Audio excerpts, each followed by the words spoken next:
Sinong hindi maasar niyan? Ang kasama mo hindi na nga marunong sa trabaho, ang tamad pa, mas malaki pa ang sweldo niya sa'yo. Huwag magpadala sa asar, normal lang yan dito sa ibang bansa.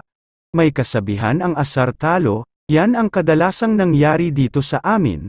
Kaya yung iba aalis na lang sa company dahil sa asar. Ang tanong, sinong nawalan ng sweldo? Kaya kung sanay ka sa atin magkumpara ng sarili mo sa iba, nako hindi pwede yan dito.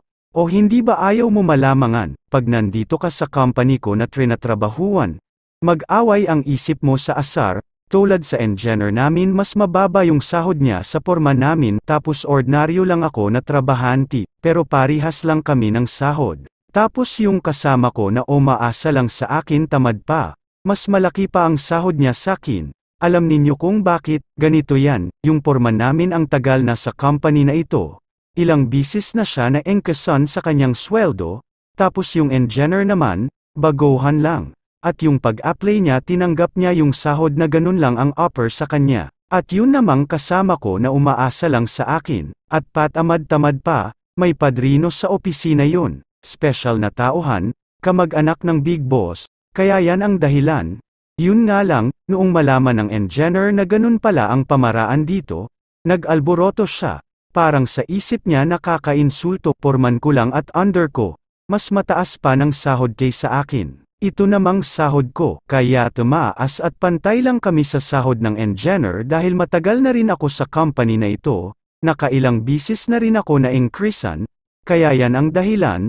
Alam ninyo mga tropa, isa lang ang company namin trinatrabahuan.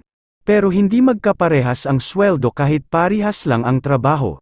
Dahil nag-dip hindi sa tagal. O hindi ba malakas ka sa opisina, o sadyang nag-ghostuhan ang performance mo sa company, meron namang magaling lang sa sip-sip malakas mang bola sa mga taga-opisina, kaya pagdating ng increasean hindi pantay-pantay ang dagdag ng sahod namin. Madalas pa dito sa amin yung magaling lang sa sip-sip wala namang ikabuga sa trabaho. At sila tuloy ang kadalasang malalaki ang dagdag ng sweldo.